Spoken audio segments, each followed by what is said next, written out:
Wisata prostitusi halal di Puncak. Kalau Anda jalan-jalan ke Puncak Bogor, melintasi di daerah Cisarua, Anda pasti akan menjumpai toko-toko dengan label huruf Arab bertebaran di kanan dan di kiri.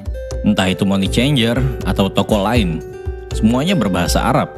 Kemudian, kalau ada sejenak menyempatkan diri turun di wilayah itu, Anda akan menemui beberapa orang laki-laki Timur Tengah berseliweran di daerah tersebut. Layaknya kampung halaman mereka sendiri. Kemudian kalau Anda masuk di perkampungan daerah tersebut, jangan kaget, Anda akan menjumpai anak-anak kecil bertampang Indo-Arab berlari-lari di sekitaran Anda. Siapakah anak-anak yang lucu dan imut tersebut? Mereka adalah anak yang tidak berdosa dari hasil kawin kontrak ibu asli Sunda dan ayah asal Timur Tengah. Sejatinya kawin kontrak adalah cara syariah para pendosa itu untuk melakukan perzinahan dan bentuk prostitusi terselubung.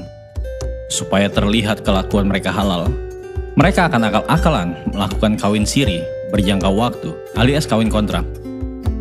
Keberadaan lokasi prostitusi bernuansa agamis di Puncak sudah terjadi puluhan tahun dan dibiarkan bebas oleh aparat pemerintahan daerah dan keamanan setempat. Apakah mereka tidak tahu? Semua orang waras tahu apa yang terjadi di sana karena dilakukan secara terang benderang. Dan saat ini, area prostitusi bersertifikat halal tersebut sudah merambah jauh, tidak hanya di Cisarua, tapi juga merambah ke arah sekitaran Taman Bunga Cipanas. Di daerah tersebut kehidupan malam begitu hidup, hotel-hotel berdiri megah, dan semua bernuansa Timur Tengah dengan label bahasa Arab. Ini sebuah ironi, karena kedua daerah tersebut, Kabupaten Bogor dan Cianjur, telah memproklamirkan dirinya sebagai daerah bernuansa Islam yang kuat. Saya tidak tahu di mana aparat Pemda di kedua daerah tersebut menyembunyikan otak dan akal sehatnya. Semua bentuk kejahatan bernuansa keselangkangan ini dibiarkan puluhan tahun tanpa tersentuh. Jadi kalau kemudian TV Prancis membuat acara investigasi kegiatan pelacuran di sana, saya tidak kaget. Hanya sebagai anak bangsa, saya malu. Menurut pengakuan beberapa orang yang saya tanya, sering terjadi gesekan sosial antara penduduk lokal dan para turis Timur Tengah. Karena mereka sering mabuk dan membuat keonaran, tapi semua diselesaikan oleh aparat desa dan keamanan setempat dengan tumpukan amplop di bawah meja mereka. Akhirnya para penduduk apatis dan membiarkan kondisi ini berlarut-larut. Secara psikologis, semua pasti fenomena mesum ini banyak merusak anak-anak dan generasi muda di daerah itu.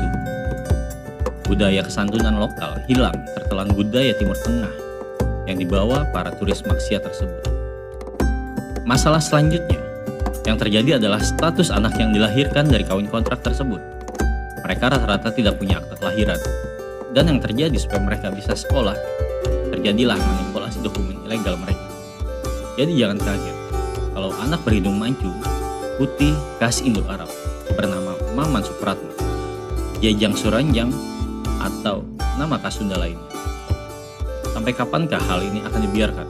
Entah, sistem pemerintahan yang korup membuat keberadaan wisata prostitusi halal semakin marak dan beranak pinak.